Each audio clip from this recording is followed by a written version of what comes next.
2013년 10월 29일 부산 법미사 초기불교대학 법구경 강의.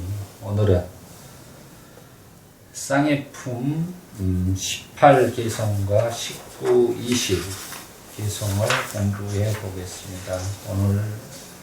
오늘로서 쌍해품이 이제 끝나게 되겠습니다. 저번 주에 우리 대바다다가 부처님을 시해하려고 해서 살아생전에 고통받고 죽어서 아비지옥에 태어난 인연담의 이야기를 통해 우리가 공부했었습니다. 오늘은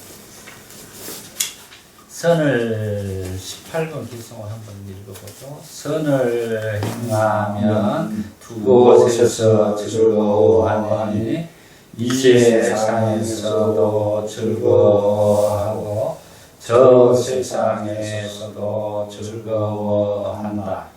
내가 선을 지었다라고 환호하고 좋은 곳으로 가서 한층 더 환희한다.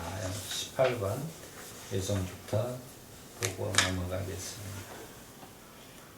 선을 행하면 두 곳에서 즐거워하니, 이 말은 이제 선을 행하면 두 곳이란 게 현생과 내생을 말합니다. 그래서 현생과 내생에서 즐거워한다, 행복해한다, 이런 말이 되겠습니다. 이 세상에서도 즐거워하고 저 세상에서도 즐거워한다. 이 살아생전에 우리가 즐겁고 행복하고 죽어서는 천상세계에 가서 즐겁고 행복하다는 것이 이제 불교의 정신입니다. 이걸 부처님께서 이렇게 말씀해 주고 계십니다. 내가 선을 지었다고 환호하고, 선을 지었다고 항호하고 환희하고 환호하고, 그런 것은 자기 자신 스스로가 선업을 지어서 지금 현생에, 지금 이 순간에 즐겁고 행복하고 환희스럽고 환호하는 그런 것들을 이야기를 하는 것입니다. 그건 누가 어부님께서 좋은 일을 하십니다, 이렇게 그냥 듣는 것이 아니라 본인 스스로가 스스로 알 수 있다는 거죠. 그 선을 지었다라는 것을 통해서 환호하고, 그것은 그 착하고 건전한 일을 함으로써 그런 마음이 일어나는 것입니다. 좋은 곳으로 가서 한층 더 환희한다 그랬습니다.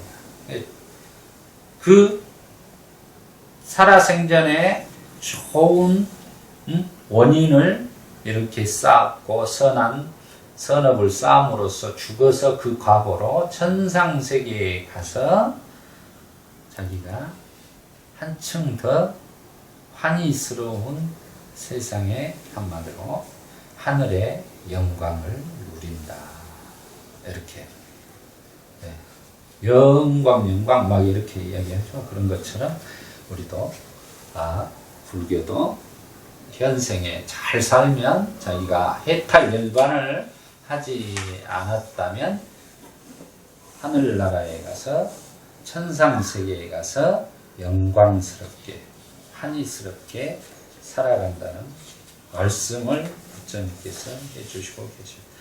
여기에 이제 관련해서 인연담이 있습니다. 이게 바로 수마나에 관련된 이야기인데, 한번 인연담을 잠깐 보고 가시죠.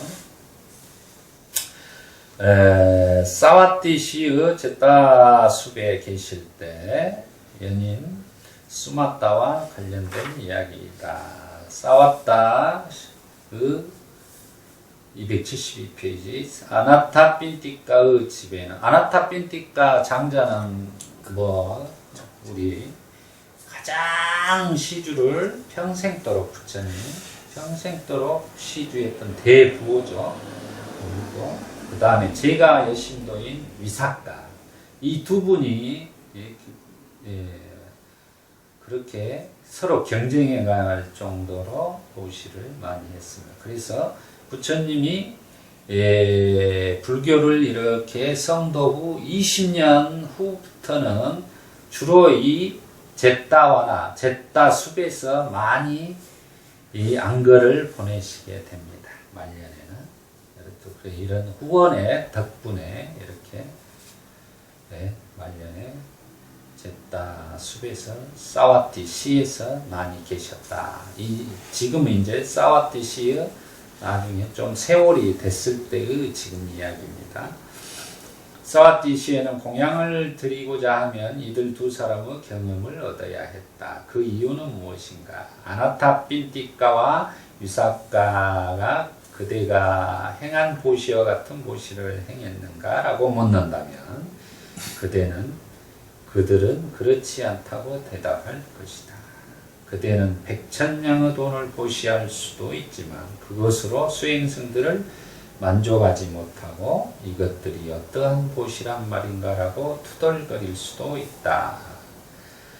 이 두 제자는 수행승 모임의 성향을 잘 알고 해야 할 적절한 일을 잘 안다는 것을 설명하는 것이다.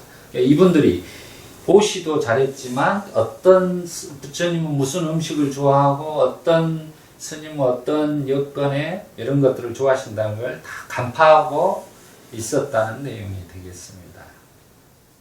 그래서 다른 사람들이 보시할 때는 항시 아나타핀트카와 제가 신도인 유사카에게 자문을 구해서 이렇게 하는 것이 가장 합당하다고 생각했던 거죠.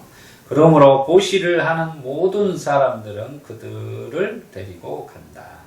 그들은 자기의 집에서 수행승들을 시중을 들 수가 없었다. 그러니까 다른 사람들이 모시고 가버리니까 지금 위사카라든가 아나타핀티카 장자가 자기 집에서 초청해서 시공을 못하는 거예요. 그러니까 이제 다른 사람을 시켜야 되겠죠. 그러한 상황 아래 유사카는 누가 내 입장에 서서 그의 집에서 수행승들의 모임에 시중을 들 것인가 라고 시중들을 자를 찾았다. 그녀는 손녀가 자신을 대신하도록 제했다. 그러니까 여자 신도인 유사카는 자기 손녀를 대신해서 집에 이렇게 초청해서 시중 들도록 책임을 맡겼죠. 그래서 그녀는 위사카의 집에서 수행승들의 모임을 시중들었다. 그러면 다음으로 아나타핀티카는 그 장녀 마하수빠타를 지정했다. 그녀는 수행승들에게 관례적인 관심을 보여주고 가르침을 경청하여 흐름에 든 힘이 되었다. 이제 흐름에 든 힘이 되었다는 바로 뭡니까? 소타파티, 수다원이라고 하죠. 예류자, 흐름에 들었다. 이제 성인과에 들었다는 겁니다. 이제 이 성인과에 들어서 그 후 그녀는 결혼하여 남편과 가족과 함께 살았다. 여기서 이제 내용을 보면 수다원과의 성인과에 들어도 결혼을 해서 우리게 삶을 살아가는 거예요. 결혼하고 이렇게 일반적인 삶으로 살아가는 것은 가능한 겁니다. 성인과라는 게 수다원과는. 그러자 그는 쫄라 수빠따를 임명하여 그녀의 언니의 예를 따르고 했다. 그러나 그녀도 결혼하여 그녀도 수다원과를 들었고도 또 결혼을 해요. 남편의 가족과 함께 살았다. 결국 그는 가장 어린 딸 수마나를 임명했다. 이제 막내딸이죠. 그러니까 아나타핀티카 장자에게는 딸이 3명이 있다는 것을 확인할 수 있습니다. 그래서 전부 다 아나타핀티카도 수다원과에 들어있고 자기 딸들도 전부 시공을 하면서 법문을 듣게 되죠. 시공하고 나서는 다 법문을 해주기 때문에 그럼 그 인연으로 인해서 수다원과에 들었으나 전부 결혼을 하지만 수마나는 한 번 돌아오는 경지를 얻었지만 노처녀로 있으면서 남편을 얻지 못하는 것에 좌절해요. 여기서 수다원과에 들었지만 남편을 얻지 못한 것에 좌절해요. 병들자 식음을 전폐했다. 이렇게 나옵니다. 우리가 생각하는 수다원가를 그냥 욕심이 없다, 뭐 어때 성욕이 없다 이런 게 아니에요. 수다원가라는 것은 이렇게 성인과에서 우리가 눈이 부처님의 우리 가르침에 대한 눈이 뜨이고 이런 것에 대한 있지만은 이런 경우를 우리가 확인을 할 수가 있는 것이다. 그래서 이 법구경의 세밀한 것에 잘 찾아봐야 되는 것입니다. 그래서 여기서 좌자라의 병자 식음을 전폐했다. 그녀는 마지막으로 아버지를 보기 위해 아버지에게 사람을 보냈다.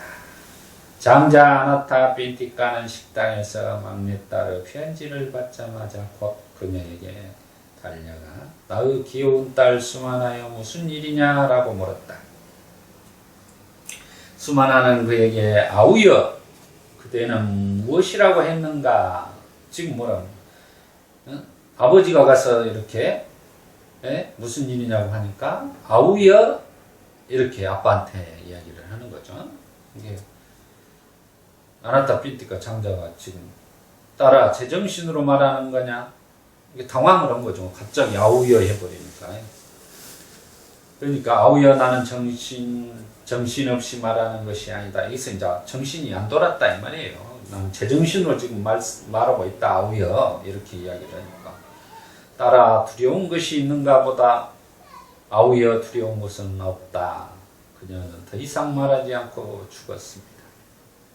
장자 아나타 빈티카는 이미 흐름에 든 경지를 얻었으나 자신의 내부에서 일어나는 슬픔을 감당할 수 없었다. 이렇게 흐름에 든 경지에서 죽었으나 딸이 죽음에 대해서 슬퍼하는 게 아닙니다. 여기서는 아나타 빈티카 지금 당황을 해버린 거예요. 딸이 자기 자신을 아우여 이렇게 표현을 하니까. 그래서 딸의 장례를 식을 행할 때 그는 울면서 스승에게 갔다. 스승은 여기서는 부처님이죠. 부처님께 말씀하셨다. 장자여, 부처님께서 말씀하셨다. 장자여, 그대가 슬프고 비참하게 눈물을 보이는데 무슨 일입니까? 세존이시여, 제 딸 수마나가 죽었습니다. 그런데 그대는 왜 우십니까? 죽음은 모든 사람이 겪는 것 아닙니까?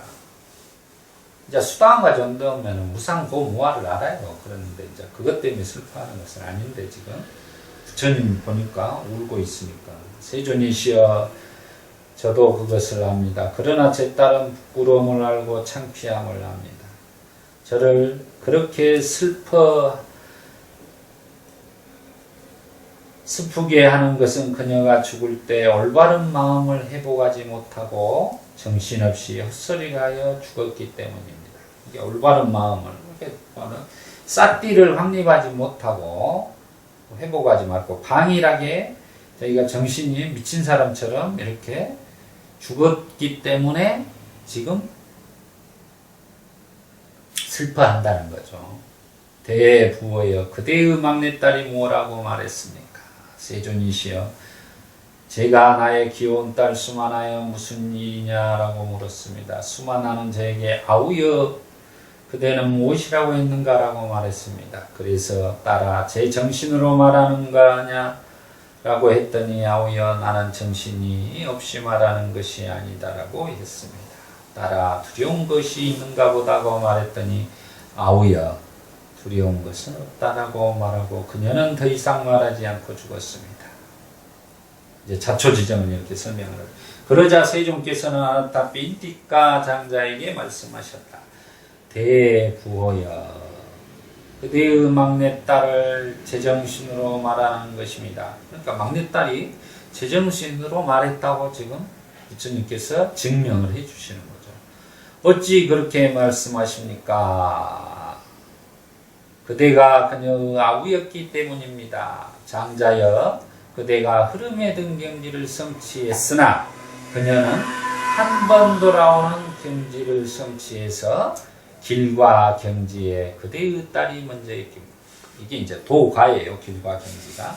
여기서 보면 이제 이유가 뭐죠? 바로 아나타 빈티카 장자는 그때 당시 수다원가고 딸은 수마나는 사다함에 들어있기 때문에 과로 보면 수다원, 사다함, 아나함, 아라함 이 과정이기 때문에 앞서서 사다함을 했기 때문에 더 높은 과를, 도과를 이루었기 때문에 선배로서 아우여라고 아버지를 말을 한다 이 말입니다. 지금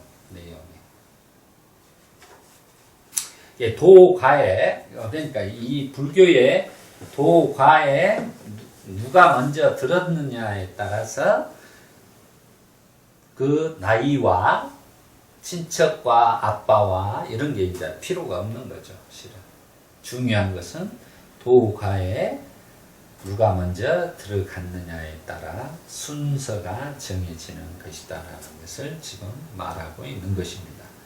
그대의 딸은 길과 경지에 먼저였기 때문에 그렇게 말한 것입니다. 여기서 부처님이 이제 그렇게 세존이시여 그것이 이유입니까? 장자여 그것이 이유입니다. 세존이시여 그녀가 그럼 어디서 태어났습니까?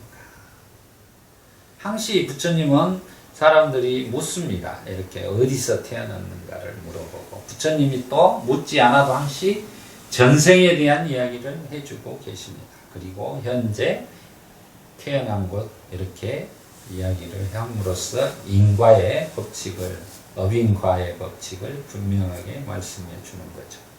장자여 만족을 하는 신들의 하늘나라에 있습니다. 태어났습니다. 그 말입니다. 만족을 하는 신들의 하늘나라에. 세존이시여 제 딸은 이 세상의 친척들 가운데 살았을 때에 즐겁게 살았는데, 이게 살아생전에 지금 즐겁고 행복하게 살았는데, 거기 죽어서도 거기에 가서도 즐거운 것에 태어났습니다. 만족을 하는 신들이 하늘나라에 태어난 것이죠. 그러자 부처님께서는 그에게 장자여 그렇습니다. 방일하지 않는 자는 제자이건 출가자이건 이 세상과 저 세상 모두에서 즐거워한다고 말하고, 부처님 항시 이 말씀을 하죠. 마지막 열반경에서 말씀을 방일하지 마라. 이게 불방일이죠. 지금 저 써진 게 불방일입니다. 그래서 불방이라. 그러면서 불방이란 사람은 싹띠를 확립하고 살아가야 되는 거죠. 사티파타나로서 항시 그렇게 살아가는 삶을 부처님은 제가자이건 출가자이건, 그건 제가자이건 출가자이건 모두 다 상관없이 그렇게 방일하지 않는 사람만이 이 세상과 저 세상에서 즐거워한다라고 말씀해 주고 계십니다. 이어서 시로서 선행을 하면 두 곳에 즐거워하니 이 세상에도 서도 사후에서도 즐거워한다. 현생에도 즐거워하고 죽어서도 즐거워한다. 내가 선행을 했다라고 즐거워하며 좋은 곳으로 가서 한층 더 환희한다고 가르쳤다. 이 가르침이 끝나자 많은 사람들이 흐름에 든 경지 등을 성취했다. 이렇게 됐습니다. 그래서 우리가 이 보면은 악을 행하면은 살아생전에 자기가 죽기 전에 고통받다가 죽어서 아비지옥에 태어나는 것이고요. 선행을 하면 살아생전에 자기가 즐거움을, 죽기 전에 즐거움을 누리고 또 죽어서 더 거듭거듭 좋은 세상에서 행복한 삶을 살 수 있다는 것을 분명하게 이 두 인연담에서 말씀해 주고 계십니다.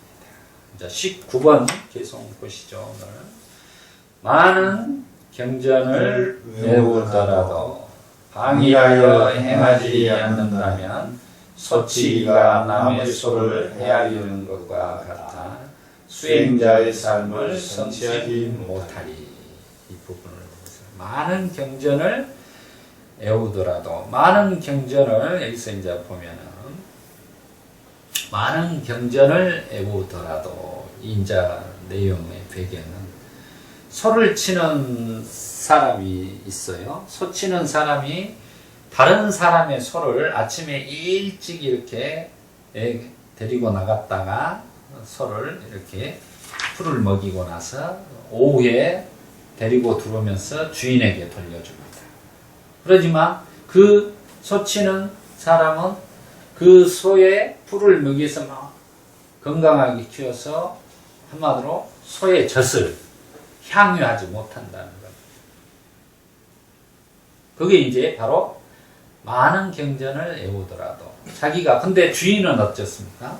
다른 사람이 이렇게 소를 키워가지고 자기 주인이니까 그리고 소치기를 시켜놓고 나중에 소가 오면은 우유를 짜가지고 자기가 먹을 수가 있죠. 향유할 수 있다는 겁니다. 그런 것처럼 오늘 이제 비유는 소치기에 대한 비유가 되겠습니다.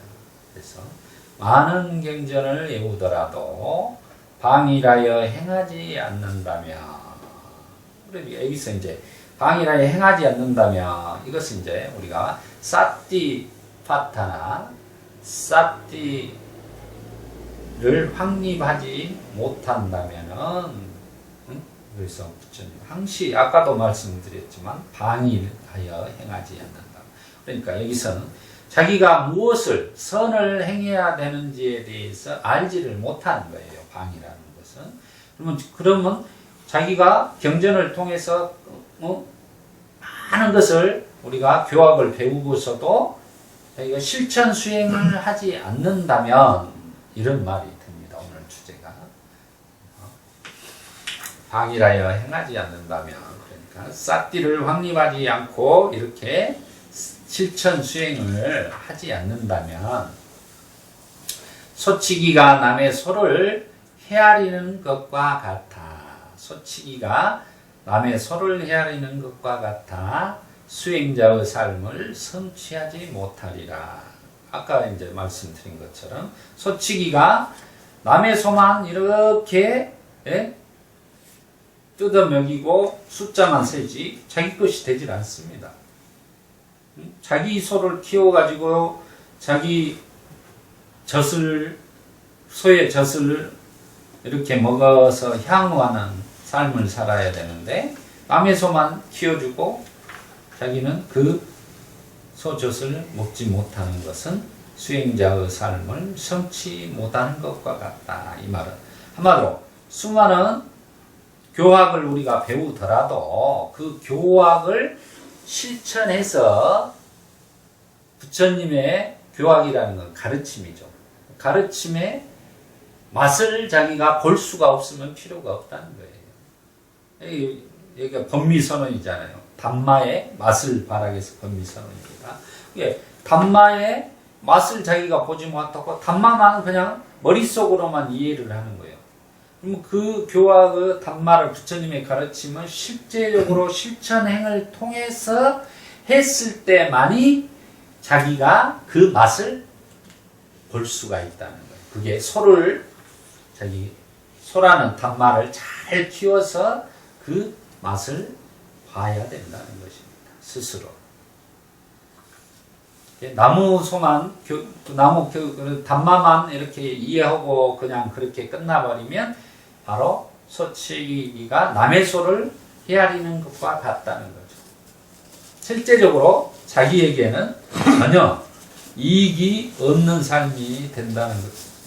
지금 이 개송에서 이야기합니다. 그럼 이 개송에 대한 인연담을 한번 보겠습니다. 274페이지.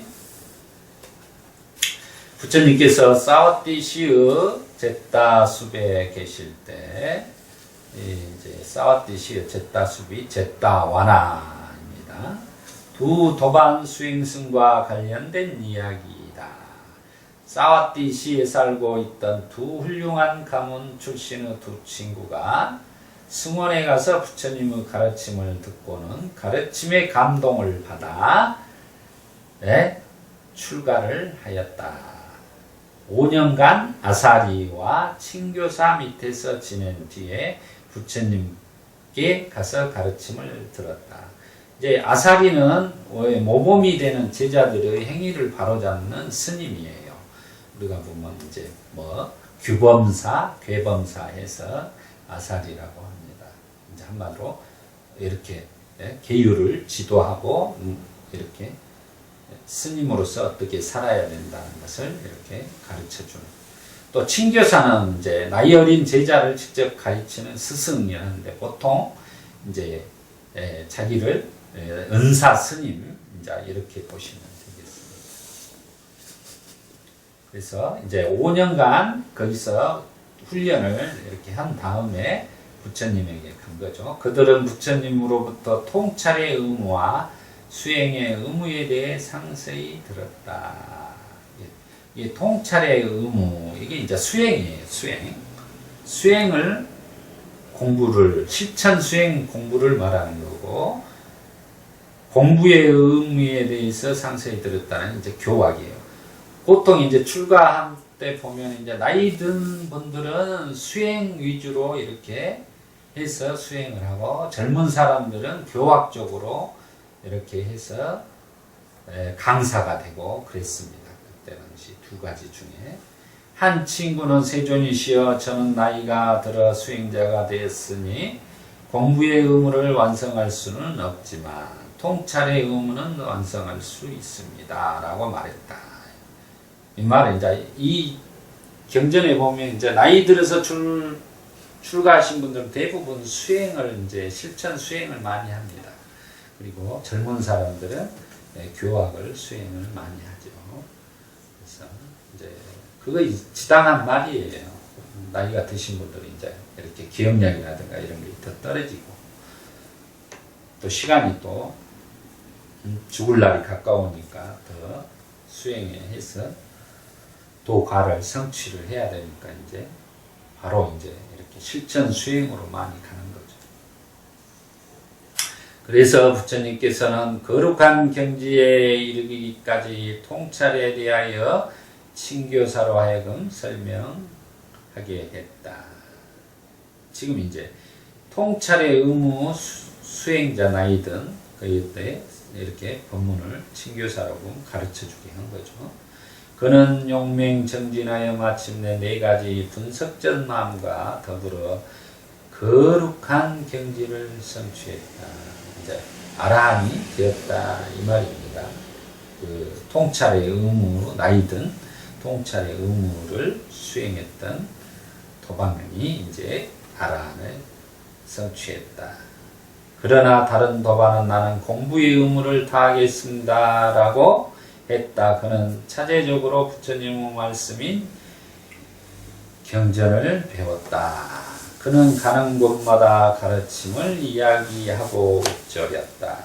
그는 500명의 수행승들에게 가르침을 전하며 유행하면서 18개의 큰 모임의 아사리가 되었다. 한마디로 이것은 이제 대강백이 된 거예요. 현재로 보면. 그래서 500명의 제자들과 또 18개의 큰 모임에 가서 이렇게 법문을 하고 다니는 유명한 스님이 된 거죠. 한편 수행승들은 부처님으로부터 명상 주제를 받아서 통찰의 의무를 완성한 장로 처소로 가서 그의 지도에 입각해서 거룩한 경지를 성취했다. 이제 아까 통찰의 의무로 간 도반은 벌써 제자들을 가르쳐 가지고 아라한과 이끌 정도로 이제 큰 스승이 된 거죠. 실제적인 이렇게 수행을 통해서 이렇게 경지를 이끌어주는 장로고 스님이 된 것입니다. 그리고 그들은 장로에게 감사의 인사를 하고 저희들은 부처님을 뵙고 싶다라고 말하자 그 장로는 말했다. 벗이여 가라. 내 이름으로 부처님께 가서 인사를 드리고 또한 80명의 위대한 제자들에게 인사를 드리고 이제 여기서 80명의 위대한 제자들에게 인사를 드리고 이 대목이 나오기 때문에 지금 이 제따 수비는 나중에 말년에 계셨다 이 말이에요. 근거가 되는 거죠. 초창기에는 80명의 위대한 제자가 없습니다.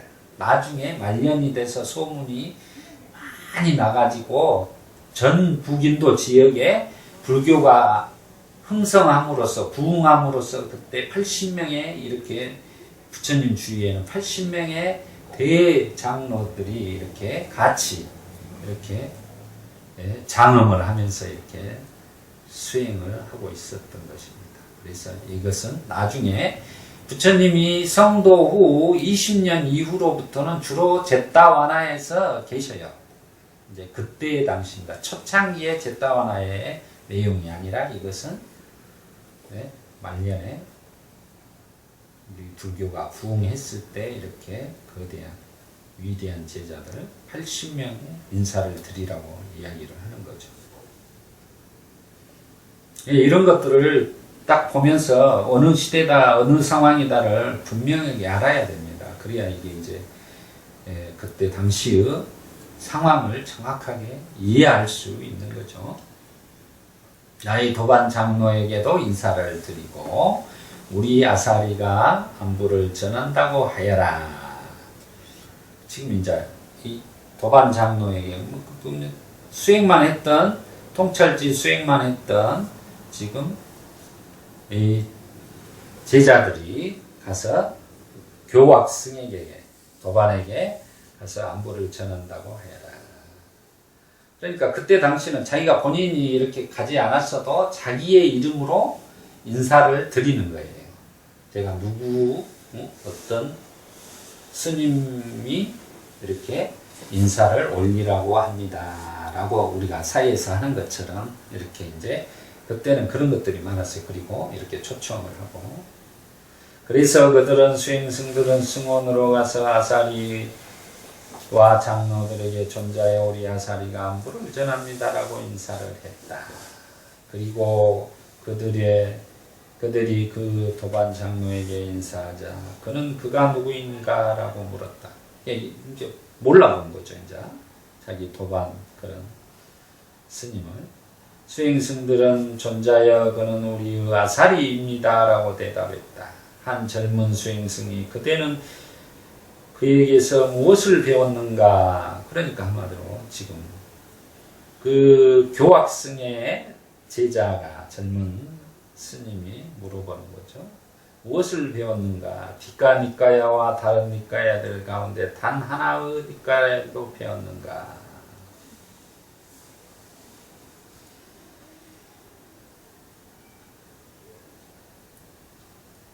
어떤 하나의 장이라도 배웠는가라고 말했다. 그리고 그는 이 수행승은 사행시도 알지 못하고 분소위를 입고 출가하자마자 숲속으로 들어가 많은 학생을 얻었다. 그러니까 이제 아까 통찰지 수행을 했던 자기 도반은 분소위만 입고 지금 교학 공부를 하지 않고 숲속에 들어가서 수행만 해가지고 지금 많은 제자들을 학생들을 얻었다. 이제 이 말입니다. 그가 돌아오면 내가 어떤 질문을 제기하는 것은 당연하다라고 스스로 생각했다. 그게 지금 자만심이 가득 찼지요. 그 마음껏도 배우지 않았는지 왜 제가 여러 제자들을 거느렸을까라고 지금 생각하는 겁니다. 이게 교학생이. 그래서 그가 돌아오면 내가 어떤 질문을 제기하는 것은 당연하다라고 스스로 생각했다. 그 후에 통찰 의무를 완성한 장로가 부처님을 참견하러 와서 도반 장로 앞에 바로와 의복을 놓고 가서 부처님과 80명의 위대한 제자들에게 인사를 하고 나중에 도반 장로 처소로 돌아왔다. 그때 젊은 도반 수행승은 그에게 의례적인 관심을 보여주고 자신과 같은 크기의 자리를 제공했다. 지금 이제 젊은 도반 수행승이 이제 뭡니까? 교학승이죠. 교학승. 나이가 어린 교학승이 의례적인 관심을 보여주고 자신의 같은 크기의 자리를 제공했다. 그러니까 이렇게 이미 지금 교학승은 수다원과도 들지를 못했어요. 그렇지만 지금 이 도반 자기의 통찰지 의미를 수행하는 스님은 지금 아라한이 되신 분이에요. 실은 지금 차이가 굉장히 많이 나있지요. 그런데도 그걸 몰라보고 자리를 똑같이 지금 제공을 하는 거예요. 같은 크기의 자리로. 그는 거기에 앉아서 내가 그에게 질문하리라라고 스스로 생각했다. 이게 거기 앉아서 이제 한마디로 성자도 안 된 사람이 아라한에게 무슨 질문을 하면서 이제 한마디로 교만한 마음으로 떠보려고 한 거죠. 이제 여기서 이제 부처님이 참 또 위대성이 나옵니다. 그 순간 부처님께서는 이 수행승이 나의 아들, 여기서 나의 아들 그러죠. 이게 지금 아라한이 된 그 통찰지 수행을 한 나이 묵은 장로를 나의 아들이라고 표현을 하고 있습니다. 통찰 의무를 완성한 수행승을 괴롭히면 그는 지옥에 다시 태어날 것이다 라고 생각했다. 젊은 그 교학생이 만에 하나 비양냥거리면서 이렇게 아라한을 건드리고 해코지를 하게 되면 지옥에 태어난다는 거죠. 그래서 그에게 대한 자애심에 그럼 젊은 지금 그 교학생의 자애심이 난 거죠. 부처님께서 승원의 주위를 도는 것처럼 하면서 참 여기서 이제 이런 게 재밌죠. 일부러 이제 승원을 도는 것처럼 모른 척이 하면서 두의 수행승이 앉아 있는 곳으로 가서 이게 자연스럽게 가는 거예요. 알고 있으면서도 자연스럽게 이렇게 이 지금 젊은 교학생을 깨우쳐 주기 위해서 지금 이 행위를 하는 거예요. 이제 이 자의심이 나는 거죠. 이미 마련된 자리에 앉았다. 수행승들이 앉아있는 장소라면 어디나 먼저 부처님의 자리가 마련되어 있다. 항시 이렇게 부처님 자리는 비워놓는 거예요. 항시 부처님 자리는 비워놓고. 그러니까 그 말은 부처님이 가다가도 와서 너희들 뭐하냐 하고 해서 또 이야기하고 법문하고 이런 내용들이 너무 많거든요. 그래서 항시 어떤 모임이나 장소에는 부처님 자리는 항시 비워놓고 앉게 된다라는 것을 알 수가 있습니다. 그래서 부처님께서는 이미 마련된 자리에 앉은 것이다. 자리에 앉아서 공부 의무를 완성한 수행승에게 첫 번째 선정에 대해 묻자 그는 그것에 대해 대답하고 두 번째 선정을 비롯해서 8가지 성취와 미세한 물질의 세계와 비물질의 세계에 대해 질문하자 그는 그 모든 것에 대하여 대답했다. 그러니까 우리가 교학적으로 지금 말하는 것을 다 사선에서 또 색계선과 무색계선까지 전부 다 알고 있는 거예요. 교학적으로. 교학승이기 때문에. 그는 그 모든 것에 대답했다. 그런 거에 이제 줄줄줄 대답하는 거죠. 자기가 이렇게 학생들을 가르치고 그러기 때문에. 그러자 부처님께서는 그에게 흐름에 드는 길에 대해 물었다. 이제 흐름에 수다원가에 대해 물은 거예요. 이건 이제 수다원가의 교학이 아닌 실제적인 너가 그러면 수다원가에 대해서는 아느냐? 근데 이 사람이 교학생이 아직 수다원가에 들지를 못했기 때문에 법의 맛을 직접 체험을 못한 거죠. 지금 실제적으로. 그렇기 때문에 대답을 할 수가 없는 것입니다. 그래서 부처님께서는 번뇌를 부순 수행승에게 물었다. 그러니까 여기서 이제 번뇌를 부순 수행승으로 나오죠. 통찰의 의무를 다한. 아라한은 번뇌를 부순 사람을 아라한이라고 합니다. 그는 즉시 대답했다. 수행승이여 훌륭하다라고 기뻐하면서 여기서 이제 여기서 비교를 정확히 해버리는 거죠. 교학생한테 물어보니까 모른다 그러고 여기 번뇌를 부순 수행승에게 물어보니까 즉시 대답을 하니까 수다원가에 대해서 그러니까 부처님께서 훌륭하다라고 기뻐하면서 칭찬을 이게 이제 훌륭하다가 사두 이거예요. 지금 이 내용. 부처님도 이렇게 제자들이 훌륭하면 사두 그래요. 또 우리가 법문을 듣고 좋으면은 사두 하듯이 똑같이 쓰이는 것입니다. 하고 기뻐하면서 남은 길의 실천에 대해 질문을 했다. 공부의 의무를 완성한 수행승은 대답할 수 없었고 통찰의 의무를 완성한 번뇌를 부순 수행승만이 그 질문에 대답했다. 그러니까 지금 수다함과 사다함과 아나함과 아라함과를 전부 물어본 거예요. 네 가지로. 다 교학승은 대답할 수 없었지만 우리 번뇌를 부순 수행승만이 거기에 대해서 아라한이 됐기 때문에 다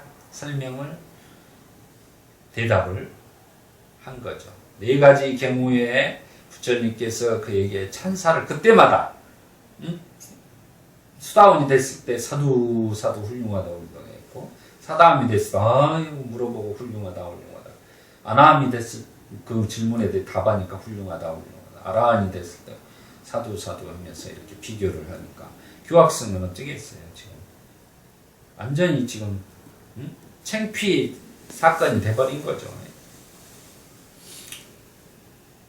네 가지 경우에 부처님께서는 그에게 찬사를 보냈다. 그것을 듣고 지상의 신들을 비롯해서 하나님은 세계의 하나님의 들에 이르기까지의 모든 신들과 영들과 금시조들까지 그에게 찬사를 보냈다. 이건 지금 극찬을 해버린 거예요. 지금 이렇게 극찬을 했다는 내용에서 보면은 부처님이 참 대자대변 이럴 때는 보면 깨우쳐 주기 위해서 지금 어떻게 뭐라고 극과 극으로 가버리는 거죠.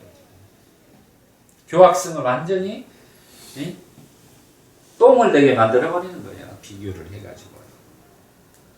이러한 찬사를 듣고 그의 학인들과 그의 도반들은 부처님의 심기를 건드리려고 말했다.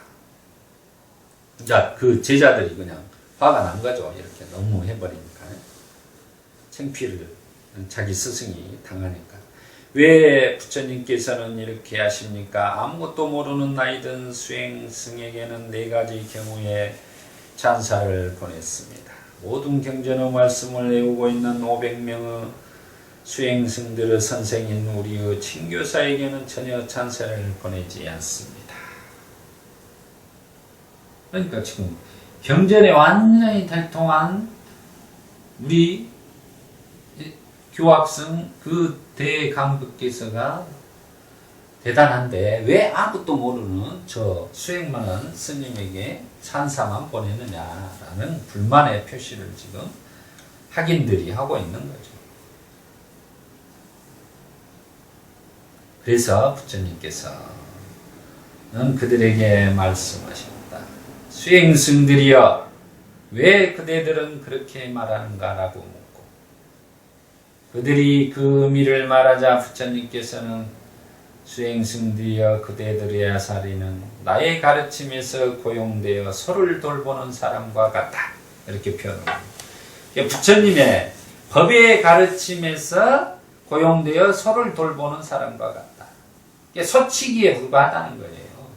법을 가지고 가만으로 앵무새처럼 흉내만 내는데 그 법의 본질을 맛을 보지 못한 자다. 그런 것을 이야기를 하는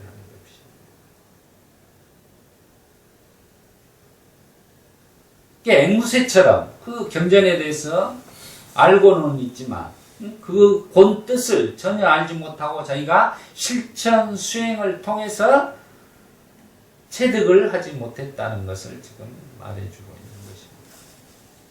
그러나 나의 아들은 자신의 향유를 위해서, 여기서 이제 나의 아들은 그러죠. 그 아라한이 된 자기의 그 통찰지 수행을 통해서 나이든 장로를 나의 아들은 이렇게 표현합니다. 자신의 향유를 위해서 5가지 유제품을 즐기는 소의 주인과 같다라고 말하고, 그러니까 자기가 직접 이 아라한이 된 사람들은 그 소의 유제품을 이렇게 즐기는 것 아닙니까?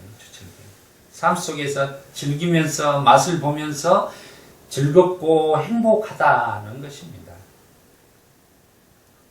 이어서 시로서 많은 경전을 외우더라도 방일하여 행하지 않는다면 지금 교학생이 많은 경전을 외우더라도 방일하여 행하지 않으면 실천, 교학을 알았으면 이제 그것을 실천 수행을 하지 않는다면 이 말이에요. 방일하지 행하지 않는다면 실천 수행을 하지 않는다면 소치기가 남의 소를 헤아리는 것과 같아. 그것은 소치기가 남의 소만 헤아리는 것 같이 자기에겐 전혀 이득과 행복이 없는 거예요. 수행자의 삶을 성취하지 못하리라 라고 부처님이 이야기를 해줘. 이렇게 이 교학승을 깨우쳐 주기 위해서 지옥고에 안 떨어지기 위해서 부처님이 조용히 가가지고 이렇게 자연스럽게 이렇게 해서 이끌어 주고 있는 장면입니다. 그리고 이끌어 줄 때 철저하게 이렇게 비교해서 그 사람을 충격요법으로 지금 깨우쳐 주는 거죠. 충격을 줘서 그 제자들까지도 이제 경전을 외우지 못하더라도 가르침에 맞게 여법하게 행하고 탐욕과 분노와 어리석음을 버리고 경전을 외우지 못하더라도 가르침에 맞게 여법하게 그 가르침에 또는 경전을 외우지 못하더라도 지금 가르침에 맞게는 부처님의 가르침은 그래도 기본적인 것은 아는 거예요. 전혀 모르는 게 아닙니다. 전혀 몰라가지고는 이게 수행을 할 수가 없습니다. 부처님의 가르침에 맞게 여법하게 행하고 탐욕과 분노와 어리석음을 버리고 우리가 팔정도의 수행을 통해서 팔정도를 실천함으로써 여법하게 행하는 것입니다. 수행하는 거예요. 가르침에 맞게 여법하게 행하고는 바로 팔정도의 수행을 하는 것이죠. 그렇게 되면 탐욕과 분노와 어리석음을 버리고 탐진치 삼독을 버리고 올바로 알고 잘 마음을 해탈하여 그러게 되면 이제 지견이 올바로 알고 지견이 생기는 거죠. 그리고 나서 해탈하는 이 세상이나 저 세상의 집착을 여기며 그러니까 이 해탈한 사람에게는 이 세상과 저 세상을 집착을 여의지 않고 이미 해탈한 사람은 윤회가 끊어져 버렸기 때문에 이 세상과 저 세상에 대해서 집착할 이유가 전혀 없는 것이죠. 집착을 여의면 수행자의 삶을 성취하리라고 가르쳤다. 이 가르침이 끝나자 많은 사람들이 흐름에 든 경지를 성취했다. 여기서 이제 배울 수 있는 것은 우리 쌍해품의 마지막 부분 이제 19, 20번 개송에서는 부처님은 이제 이걸 말씀하시는 거예요. 우리가 교학을 아무리 많이 배우더라도 자기가 실천을 한마디라도 말이라도 화내지 않는 말을 하는 게 중요하죠. 탐진치 삼독에서. 근데 교학을 아무리 많이 배우고 자기가 많은 것을 안다고 해서 행위할 때 보니까 상대방이 조금만 건드려도 그냥 성내버리고 이렇게 한다고 하면 그분은 아니다는 말이에요. 지금 그 이야기를 해주는 거예요. 이 부분은 굉장히 중요한 부분입니다. 왜 그러냐면 그걸로써 그 사람의 수행의 척도를 우리는 확인할 수 있는 거예요. 그게 실질적으로 부처님께서는 실제적으로 자기의 삶에서 그 소의 젖을 향유하는 실천 수행자에 대해서 이렇게 지금 칭찬을 하고 그렇게 해야 된다는 것을 사전에 지금 우리에게 가르쳐 주는 거예요. 그래서 그런 말이 있어요. 수천만 권의 책을 읽더라도 한 번 자기가 실천하는 것보다 못하다. 이런 말을 하는 거예요. 그런 것처럼 실천행을 우리가 결국은 지도를 교학이라는 지도를 가지고 뚜벅뚜벅 이렇게 후라시를 비춰가지고 수행이는 뚜벅뚜벅 걸어가야 되는 것이죠. 우리가 모르는 길은 저 길로 가야겠다 모르는 것은 목표를 정할 때는 우리가 교학이라는 그게 목표에 대해 이러이러게 이렇게 가면 되는다를 알고 나서 그 다음에는 자기가 여기서 그냥 계속 저리 가면 돼 저렇게 하면 돼 이런 식으로만 계속 생각에만 빠져갖고 살면 안 된다는 것입니다. 결국은 부처님이 여기서 가르치는 것은 그렇게 알고 나서는 그 다음에는 한 걸음 한 걸음을 걸어 가야지만이 자기의 삶이 이익과 행복이 있고 거기에서 탐, 진치, 삼독을 여의고 해탈, 열반에 들어갈 수 있다. 한마디로 행복한 삶을 즐길 수 있는 자격이 있다는 것을 강조하고 있는 내용입니다. 그래서 우리가 제가 항시 말하지만 너무 교학적으로 이렇게 지적 유의로서만 끝나버리면 불교는 그것은 그냥 논리학이 돼버리는 거예요.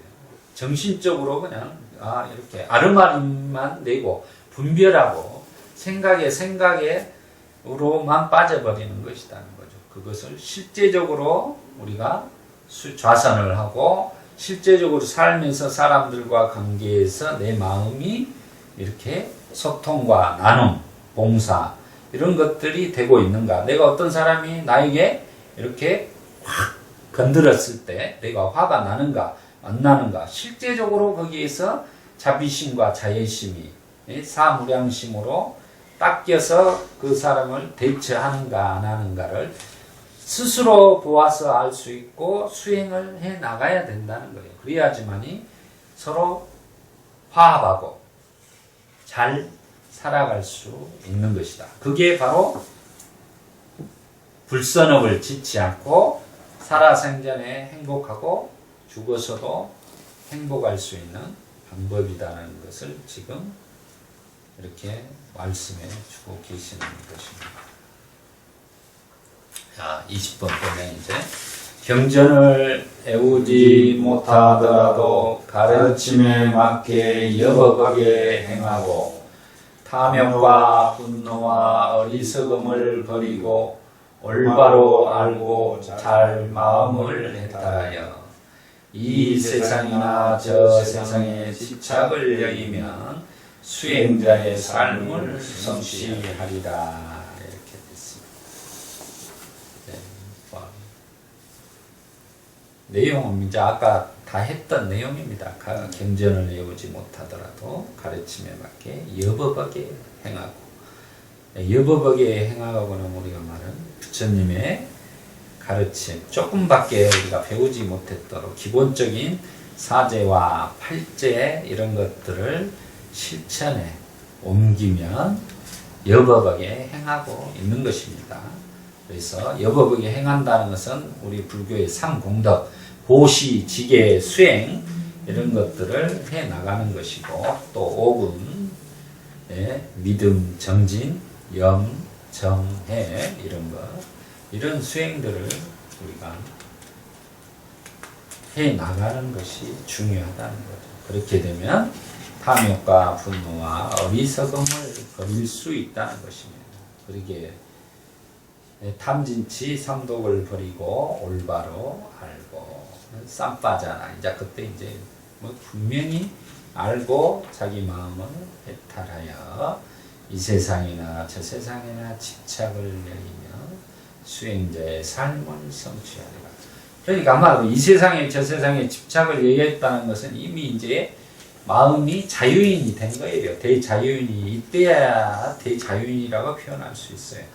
그래서 우리가 머무는 바 없이 이제 머무는 것이 없는 거예요. 마음에서 머무는 바 없이 자기가 행위를 하는 거죠. 그러면 그 행위 자체는 다 선행이 되는 것입니다. 그게 이제 아라한의 삶, 수행자의 삶을 성취하리 이렇게 이야기를 합니다. 그런 사람들에게는 이제 우리가 계향, 정향, 해양, 해탈향, 해탈, 직연향의 오분 법신의 향기가 나는 것입니다. 그걸 이제 우리가 5가지 더 이상 배울 곳이 없는 무학자의 성품의 다발이라고도 표현을 해요. 그걸 계행의 다발, 삼매의 다발, 통찰의 다발, 해탈의 다발, 해탈에 대한 암과 봄의 다발이라고 이렇게 표현을 하는 것입니다. 그래서 우리가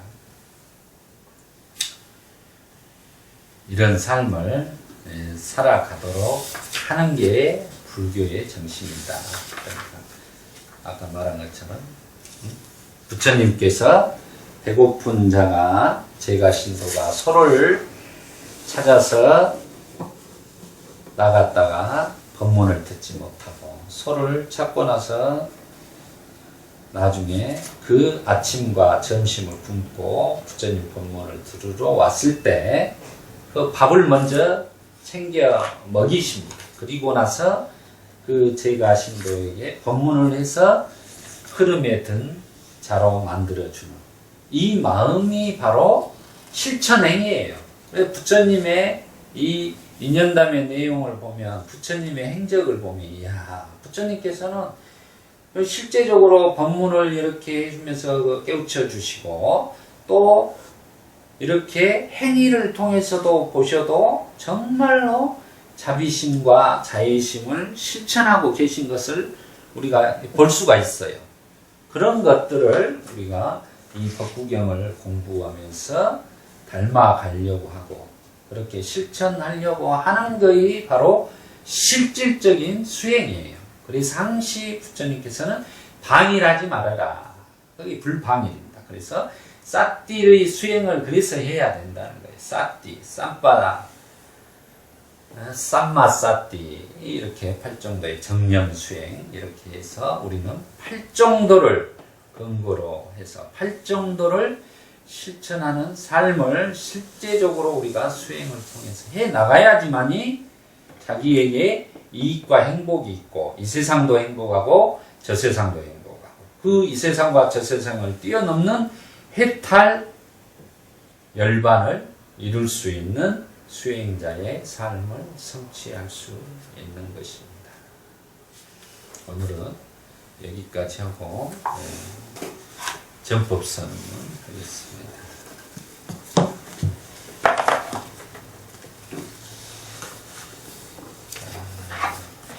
25페이지 전법선언. 어느 때 부처님은 바라나시의 시바타나의 사슴동산에 계셨다. 제자들 60명이 아라한이 되었을 때 부처님은 제자들을 모으시고 말씀하셨다. 비구들이여 나는 모든 속박에서 벗어났다. 그대들 또한 모든 속박에서 벗어났다. 중생의 이익을 위하여 중생의 행복을 위하여 길을 떠나라. 세상에 대한 자비심을 가지고 존재하는 모든 것에 대한 자비심을 가지고 신들과 인간의 이익과 행복을 위하여 길을 떠나라. 둘이 함께 같은 길을 가지 마라. 처음도 훌륭하고 중간도 훌륭하고 끝도 훌륭하고 바른 뜻과 문장을 갖춘 가르침을 설하여라. 완전하고도 정정한 수행의 삶을 보여주어라. 세상에는 더러움에 덜 물든 사람들도 있다. 다만 그들은 가르침을 듣지 못하였기 때문에 멀어졌지만 만일 그들이 가르침을 듣는다면 그것을 곧 알아들을 것이다. 비구들이여 나도 또한 가르침을 설하기 위하여 우루엘라의 세라니 마을로 가야겠다. 축원하겠습니다. 2013년 10월 29일 부산법미선언 초기불교대학 법구경 강의 쌍해품 18개송과 19개송, 20번 개송을 통해 수행자의 삶을 성취에 대해서 경청한 공덕으로 우리 법부님들 이생에 탐진치 삼독을 여의시고 도과를 성취하시기를 진심으로 축원드립니다. 사두 사두 사티 파타나. 수고하셨습니다.